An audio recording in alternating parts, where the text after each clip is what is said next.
Привет, народ, с вами Скиф. И сегодня мы разберем, как проходить испытание супервойска с тремя противниками одновременно: Берсерк, Древний Дракон и Поглощающий Дракон.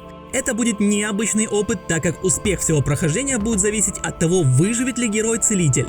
Давайте все разберем по порядку. Но сначала я хочу обратиться к тебе, тот, кто смотрит мои ролики и до сих пор не подписан. На данный момент таких людей целых 60%. Предлагаю это срочно исправить и сделать красную кнопку под видео серой и влепить лайк авансом. Ведь именно тут тебя ждет самый годный контент по твоей любимой игре. И дальше только больше. Подписался? Тогда погнали смотреть видео дальше. Напомню, что новые условия испытаний супервойск подразумевают использование любых отрядов, кроме легендарных и летающих. Также на испытании запрещен десант. Как обычно, я нарисовал для вас схему, по которой мы будем атаковать. Красными точками помечены места высадки кораблей и цифрами подписана очередность высадки. Важно отправлять корабли в правильные точки, и первые два должны быть отправлены почти одновременно, чтобы супервойска стали правильно. Обратите внимание, что основные действия у нас будут происходить на двух островах, и третий, на котором изначально находились древние драконы, задействован не будет. Давайте разберем армию.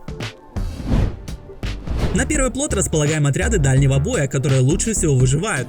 У меня это маги молнии и маги силы, их урон не критичен. Второй и четвертый корабли должны быть идентичны. На них мы в шахматном порядке располагаем разрушителей чар и целителей, как мы это уже делали в моем прошлом разборе тактики. Оставлю для вас подсказки. Недостающие ячейки можно заполнить алибарчиками или теневыми призраками. К слову о них. Третий плот мы забиваем как раз теневыми призраками. Хотя, если у вас есть много разрушителей чар, можете заполнить ими. Пятый плот наполняем монашками, а шестой арбалетчиками. Теперь самое интересное. Герой Сирена располагается на первом плоту вместе с магами. Любопытно? Погнали атаковать! Отправляем первые 4 плота, как было показано на схеме. Затем пятый плот в середину торца острова и шестой на угол. Что у нас получилось? На первый корабль с магами и сиренами слетелись драконы. К Берсерку мы отправили войска, которых много, и можно не особо заморачиваться с их лечением. Плюс туда же уплыли теневые призраки, которые будут уменьшать шанс нанесения урона по нашим войскам в принципе. Пятый плот с монашками стал немного сбоку от атак основных двух драконов, чтобы их не сожгли раньше времени, и они начали исцелять сирену с магами. Шестой плот с арбалетчиками отстреливает появляющихся мелких драконов, не давая убить наших монашек. Часть все равно умрет. Но именно на этот случай мы их взяли так много.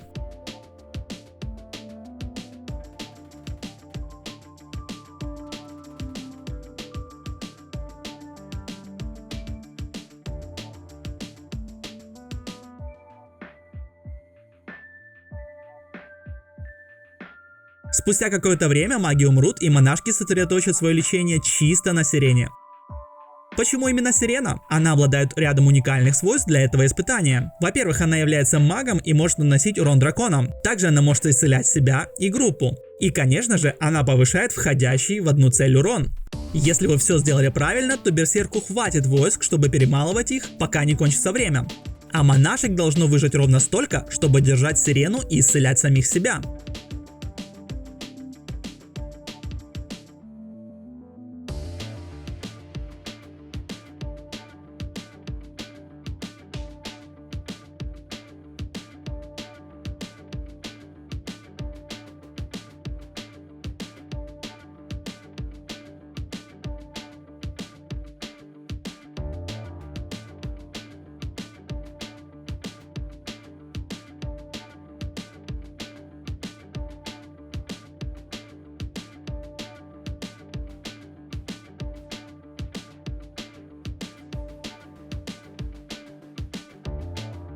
$50,9. Неплохой заход. Если у вас что-то не получается, попробуйте варьировать дальность высадки монашек, либо способ высадки кораблей на Берсерка. Это два фактора риска, которые больше всего влияют на конечный урон. Давайте посмотрим, что у нас по статистике. Видим, что сирена приняла на себя и исцелила кучу урона. А что по войскам? Как всегда, абсолютные лидеры разрушителей чар. У них еще с Хисват дружные отношения с сиреной. Недалеко от них ушли арбалетчики.